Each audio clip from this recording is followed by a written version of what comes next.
Diqqət, diqqət. Bu şəxslərə 500 manat müavinət veriləcək. Azərbaycanda uşağın anadan olmasına görə ailəyə bir dəfəlik müavinət verilir. Bu, uşağın dünyaya gəlməsi ilə bağlı ilkin xərclərin qarşılamasına kömək məqsəd daşıyır. Belə ki, uşağın anadan olmasına görə bir dəfəlik müavinət şəxsin müraciəti olmadan hüququ yaranan an proaktiv qaydada təyin olunur və hər hansı sənədin təqdim edilməsi tələb edilmir. Ödəniş təyin olunduqdan sonra valideynlərindən birinə bu haqda SMS bildirişi göndərilir. Bir dəfəlik müavinət uşağın anasına, o olmadıqda və ya digər istisna hallarda atasına verilir. Müavinətin məbləği 500 manatdır.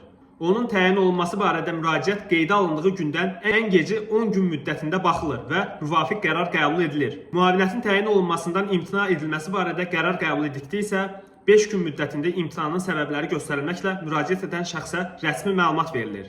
Paralel olaraq müraciət edən şəxsin bu qərardan inzibati qaydada yuxarı səlahiyyətli orqanlara və məhkəməyə şikayət etmək hüququ var. Qeyd edək ki, müavinət almaq hüququ olanlar Azərbaycan vətəndaşları ölkəmizin tərəfdar çıxdığı beynəlxalq müqavilələrdə başqa hal nəzərdə tutulmayıbsa, Azərbaycan ərazisində daimi yaşayan vətəndaşlığı olmayan şəxslər və əcnəbilərdir.